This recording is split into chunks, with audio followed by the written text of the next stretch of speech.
Hello and welcome to the Money Matters podcast. My name is PJ Patterson. I'm the founder of Keystone Financial, and we exist to help our clients design and live great financial lives. And to that end, the topic for today is on something very important in designing and living a great financial life, and that is goal setting. And I want to give you a framework today and have a conversation about goal setting because, again, it's such a critical part of achieving anything. If you don't have a goal, then you're certainly not going to have any chance whatsoever of achieving what you are probably capable of as a human being. But whether it's in sport or in health or in your career or in money, wealth creation, if you don't have a well-defined goal, and there's a few other aspects of it that I'm going to go into today, but if you don't have a well-defined goal, it's just going to be a lot harder to achieve it. But even once you have a well-defined goal, there are a number of things, I suppose, that you need to consider when you are creating that goal and designing it. And there's an acronym called SMART, and it's this is about setting SMART goals. I'm going to go into what each of those letters stand for and just have a quick conversation about it. Because again, without goal setting, you're just wandering aimlessly around Spaceship Earth. And we don't want that. I certainly don't want that as a financial advisor. If my clients just meandering, they should have, it's best, it's most appropriate for them to have some goals. And then we can hold them accountable, or I can hold them accountable to achieving that goal. So let's go into what the SMART acronym actually is all about. So SMART stands for specific, measurable, attainable, realistic, and timely. And now going forward, when you are thinking about setting a goal, apply that acronym and let's see if it's a SMART goal. So first of all, is it specific enough? So it isn't enough just to say, I want to be healthy, or I want to be rich, or I want to be a better public speaker. That is very unspecific. It doesn't really have a certain one thing that you can say, I achieved it or I didn't achieve it. So specific is very binary. So to say I'm rich, well, what does that mean? But if you said, I want to save $10,000 by the end of this year, well, that's a very specific goal. You either will do it or you won't do it. And so again, that's probably the most important part of goal setting, is to be as specific as possible, because it makes all the other things we're about to talk about that much easier. So be specific when you're thinking about your goals. The next thing it needs to be is measurable. So again, if I set a goal saying I want to be rich versus I want to save $10,000, the second one is very measurable, because I can, again, get to the end of the year or the time frame, whatever that might be, and I can say, let's check the bank account. There's either 10 grand in there or maybe a bit more, or there isn't. So again, this thing needs to be measurable. Now, in terms of, say, health as an example, to say I want to be healthy, I don't know what that means.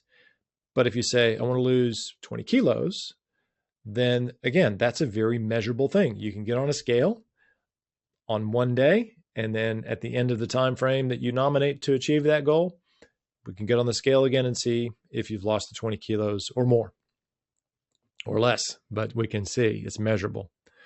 The next thing it needs to be is attainable. And I think the weight loss example is a great example of that. So if you were really unfit or obese, overweight, and you had to lose a lot of weight, it's probably a difficult thing to say, like, let's say, gosh, and I hope none of you listening are in this space, but let's say you had to lose 100 kilos. That's like 200 pounds, more than that, 220 pounds. That's a lot of weight. But there are people who have done it, right? But let's say you need to lose 100 kilos. Is that attainable within a very short time frame? And we're going to get to timely in a minute, but of course it isn't. But if you were to say, well, I have a specific goal, I want to lose 100 kilos, it can be measured. The next question is that going to be attainable? Will you really physically be able to do that? Do you have something inhibiting you from losing that kind of weight? Or if we want to use a monetary example, I want $1 million by the end of this year. Is that attainable? Probably not. Not unless I want to go and, buy a bunch of lottery tickets. I mean, maybe I'd get lucky, right? But is the goal actually attainable? And I suppose that moves into the side, to the realistic side as well. If you don't have the income earning capacity, as an example of that, earning $1 million or saving $1 million, if you don't have the ability to generate and put aside that kind of free cash, then it's not realistic. It's not something that is within the realm of possibility for you to be able to do. But if you want to save $10,000 by the end of the year, well, sure, that's probably much more realistic of a goal. And then finally, the timely aspect of the SMART goal. Have you allocated the appropriate amount of time to do this thing? And again, I think the example of health and money are two great examples where you need to be realistic about setting the timeline on that. Again, if you were going to try to lose 100 kilos in a month, that's not going to happen. If you wanted to do it in a year, well, maybe that's achievable. 2 years, probably absolutely achievable, because you can break that down into smaller increments and work your way backwards to see what you have to do and the things that you need to do on a consistent basis, and measure as you go along to see if you've done that.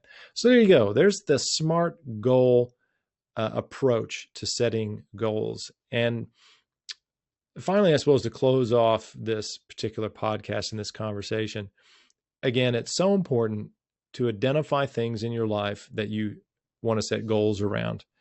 And you can have a goal on anything. It could be, and I did this a couple of years ago now with my wife. I said, I want to make sure that every week we go out on a Friday night for date night. That's a specific goal. It's measurable. We either go on date night or we don't. It's something that's totally attainable. It requires me to leave work, 30 minutes before. I normally do a bit earlier, 30 minutes earlier than I usually do. It's realistic. Is that something we can do every Friday? Of course it is. And you know what, if there's 1 or 2 Fridays where there's something on with the kids or whatever, and we miss out, that's probably okay as well. But it's totally realistic. We can both commit to doing that. And it's timely. I'm not saying we're going to go out every night, right? Or anything like that. It's something that we can absolutely achieve. And even if you just said we're going to go on date night one time a month or once every 2 weeks, again, that's a really timely and realistic goal.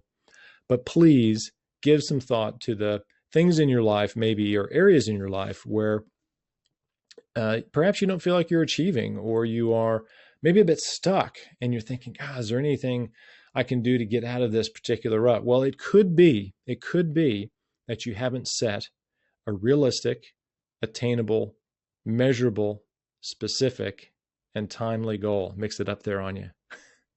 So think of it that way. Think of anything in your life, maybe where you're unhappy, you're not achieving, and ask yourself, can I apply this technique of setting a SMART goal to hit the mark and achieve that thing? For anybody that's really interested in goal setting and achievement, there's a fantastic book by David Goggins called Can't Hurt Me. That dude is awesome. He's an inspiration. It's an easy read. And I tell you what, if you think you've got problems or there's some things in your life you're not happy with, read that book and you will, I guarantee you will be thinking every time life's a little bit hard, you think of David Goggins and you'll be like, yeah, I can get through this. So that being said, ladies and gentlemen, thank you for joining me on this podcast. As always, I wish you all the success with your investing. And if you're interested in leaving a comment or starting a conversation with me about this, please leave something in the comments. Start that conversation. I'd love to hear from you. I'd love to hear your comments on this podcast.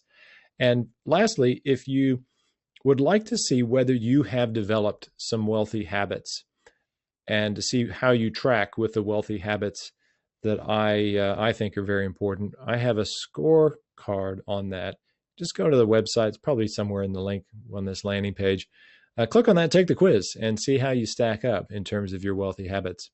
And I'll catch you on the next podcast. Thanks for joining me.